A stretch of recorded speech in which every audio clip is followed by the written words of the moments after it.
କଣ କରିବା ଯୋଉ ଡାଳ ଧଇଲାକୁ ସେ ଡାଳ ଭାଙ୍ଗି ଯାଉଛି। ଚାକରାଣୀ ଭଲ ପାଇଲା ତାପରକୁ ମତେ ବିକ୍ରି କରି ଚାଲିଗଲା।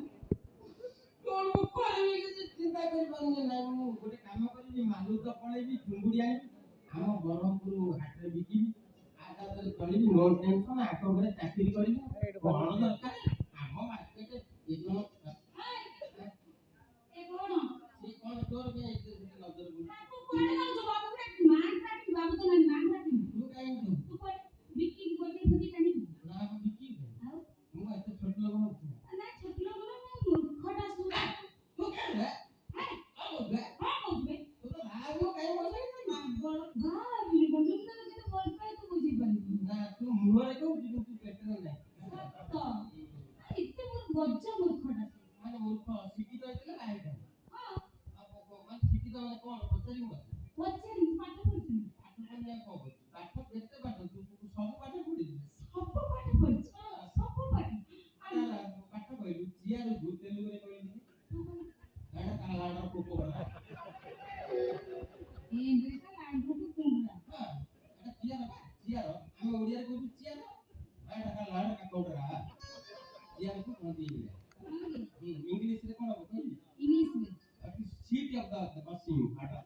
ଭକ୍ତି ଭକ୍ତି ଚୋର ଲକ୍ଷ୍ୟ ମୁଁ ଟିକେ ବାବୁଙ୍କୁ ଜୁହାର ହେଲି ପଇସା ପତ୍ର କଥା କହିବି ବାବୁ ସେଠି ବସନ୍ତୁ ବହୁତ କଥା ଡିସ୍କସ୍ ଅଛି ବସନ୍ତୁ ମୁଁ ଚେୟାର ନେଇ ପଳେଇବି ଟେନସନ୍